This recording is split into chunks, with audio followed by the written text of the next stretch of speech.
வணக்கம். நாங்கள் எடுக்கும் இந்த வீடியோ பதிவுகள் அனைத்துமே தனியாருக்கு சொந்தமான நிலத்தில் மட்டும்தான் எடுக்கப்படுகிறது. இது ஒரு பசுமையான இடமாக இருக்கிறது.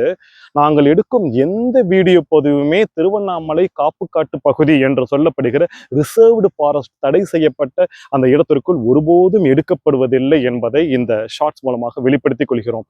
இன்னும் சொல்ல வேண்டும் என்றால், கிரிவல பாதைக்கும் பெங்களூர் ரோட்டுக்கும் நடுவிலே இருக்கும் ஒரு சில பசுமையான இடங்களில் மட்டும்தான் நாங்கள் இந்த பதிவுகளை எல்லாம் செய்து கொண்டிருக்கிறோமே தவிர, அரசாங்கத்தால் ரிசர்வ் பண்ணி வச்சிருக்கிற அந்த காப்புக்காட்டு பகுதிக்குள் நாங்கள் ஒருபோதும் எந்த பதிவுமே நாங்கள் செய்வதில்லை.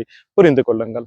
இதை நான் ஏன் சொல்கிறேன் என்றால், நாங்கள் திருவண்ணாமலை காப்புக்காட்டு பகுதிக்குள்ளே ரெக்கார்ட் செய்து கொண்டிருக்கிறோம் என்று பொதுமக்களில் யாரோ ஒருவர் வனச்சர அலுவலகத்திலே கம்ப்ளைண்ட் செய்திருக்கிறார்கள் என்பதனால் இந்த ஷார்ட்ஸ் நாங்கள் ரெடி பண்ணிட்டு இருக்கிறோம் என்பதை மக்கள் புரிந்து கொள்ளுங்கள்.